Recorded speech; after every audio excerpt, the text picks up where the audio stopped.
My name is Jennifer, and I'm 24 years old. 3 years ago, my parents erased me from their lives like I had never existed, and I learned what it feels like to be alive yet invisible. Because one day they were calling me, their daughter, and the next day my number was blocked. My photos were gone from the walls, and my name became something they avoided saying out loud. And I didn't get a reason that made sense.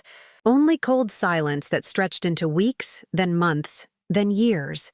And after the shock faded, the pain hardened into something heavier, something that sat in my chest every morning when I woke up alone in my tiny studio apartment, wondering how a family could pretend their own child was a mistake. They'd corrected by deleting her, and I didn't beg after the first few unanswered calls because pride is a strange shield when you're wounded, and I told myself I'd survive without them, that I'd build a life so solid their absence wouldn't crack it. But the truth is I carried that abandonment everywhere like a shadow, especially when money was tight, when my fridge was nearly empty, when I worked double shifts and still couldn't afford rest. Because my parents weren't poor, they weren't struggling. They simply chose my brother over me, chose comfort over accountability, chose to erase me for 3 years and treat me like I never existed. And in that silence, I learned discipline, because nobody was coming to save me. And I learned hunger for success, because I never wanted to feel that powerless again. So I poured myself into work, into ideas, into nights where I slept 4 hours and woke up determined. And slowly, painfully, things changed, opportunities came, risks paid off, and the life I built didn't look like revenge, it looked like freedom. And that freedom eventually took a shape. I never imagined when I was counting coins for groceries. A sleek white yacht cutting through blue water. Mine, not rented, not borrowed. Earned inch by inch through years of being ignored. And standing on its deck for the first time, I didn't feel rich. I felt safe. Because for the first time in my life, no one could take my space from me. Or so I thought, because the universe has a twisted sense of timing.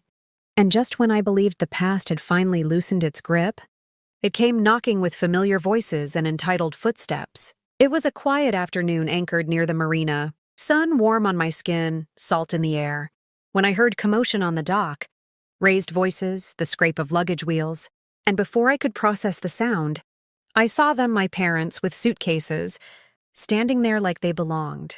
Like 3 years of erasing me had never happened. Like I was still the girl whose room they could walk into uninvited, and the shock froze me.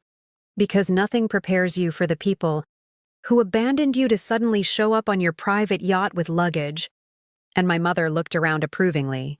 My father stepped forward like he owned the place, and in that moment, the exact words burned into my mind. Because this was real. This was happening. My parents erased me for 3 years, treated me like I never existed. Then they invaded my private yacht with luggage, and the audacity of it stole my breath. And before I could even ask why they were there, my dad's voice cut through the air, sharp and commanding, saying I should move to the crew quarters because my brother needed the master suite. Like I was staff on my own boat. Like my success had automatically become family property, and I felt something inside me snap. Not loudly, not dramatically, but cleanly, like a rope finally giving way under too much weight, and memories flooded back. Unanswered calls, birthdays alone, the way they'd chosen to forget me, and now here they were. Not apologizing, not explaining, but rearranging my life to suit my brother. And I realized they hadn't come to reconnect. They hadn't come because they missed me. They came because they found my yacht. Because my success had finally made me visible again.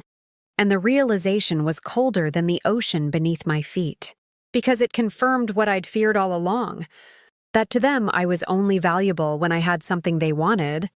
And as my father stood there waiting for me to obey, demanding space, demanding respect he hadn't earned, I understood this wasn't just a visit, it was an invasion.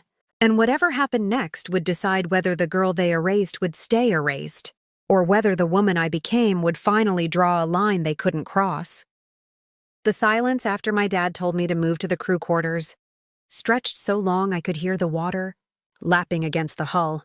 And instead of answering right away, I looked at their faces, really looked, at my mother scanning the yacht like she was evaluating a hotel room, at my father's impatient jaw, at the way my brother avoided my eyes while already acting like the master suite belonged to him, And in that moment, something inside me settled, calm and heavy, because I finally understood that they hadn't changed at all. Only their target had. And when I told them this was my yacht and nobody was moving anywhere, my father's expression hardened and he laughed. Not because it was funny, but because he couldn't imagine a world where I said no to him. And that laugh turned into anger fast, sharp words spilling out about family loyalty, about everything I owed them, about how without them I wouldn't even exist. And that's when he shifted tactics, because entitlement always does when it meets resistance. And he said it plainly, bluntly, without shame, demanding cash instantly, saying that if I had money for a yacht, then I had money to help my family, that I should transfer a large amount right now, not later, not after talking, right now. And hearing that demand felt surreal, because this was the same man who erased me for 3 years, who didn't answer my calls when I was drowning, now standing on my deck demanding money, like it was overdue rent, and I realized this was the real reason they came. Not the yacht itself, not reconciliation, but the proof that I had something worth taking. And when I refused, when I said no again, clearly, firmly, the atmosphere changed completely. Voices rose, accusations flew.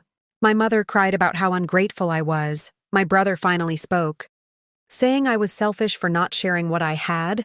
And that word selfish cut deep because it ignored every lonely night, every sacrifice, every moment I survived without them. And I told them the truth, that they didn't get to erase me for 3 years, treat me like I never existed, then show up and demand cash instantly just because my life finally looked good from the outside. And my father's face twisted with something ugly, something mean, and he said I'd regret this. That family was everything, and I was throwing it away. And for a brief second, the old pain flared. That child part of me that still wanted their approval, but it faded just as quickly, replaced by clarity. Because family doesn't abandon you until you're useful again, and I told them they needed to leave. Not tomorrow, not after dinner now. And when they refused, when my father crossed his arms and said I couldn't make him, I did the hardest thing I've ever done. I called Marina Security. And while we waited, the yelling continued. My mother accusing me of humiliation, my brother muttering about how unfair this was, my father demanding cash one last time, like if he said it enough I'd cave. And when security arrived and asked them to step off the yacht, the shock on their faces was almost comical, like reality had finally caught up with their fantasy. And as they were escorted away, luggage rolling back down the dock the same way it came, my father turned back and said this wasn't over, that I'd come crawling back. But when they were gone and the dock was quiet again, I didn't feel guilt. I felt relief, a deep, full breath I didn't know I'd been holding for years. Because for the first time I chose myself without apology, and standing there alone on my yacht I understood something powerful. That success doesn't heal old wounds unless you protect it. That boundaries aren't cruelty, they're survival. And that being erased taught me how to stand without leaning on people who only love you when it benefits them. And later that night, as the sun dipped below the horizon and the water turned gold, I thought about how close I came to giving in, how easy it would have been to hand over cash just to avoid conflict, and how that would have erased me all over again. And I promised myself I'd never do that. Not for them, not for anyone, because the girl they erased grew into a woman who owns her space, her time, and her worth. And if this story resonated with you, if you've ever been ignored, used, or demanded to give more than you received, then stay with me, because there are more stories like this.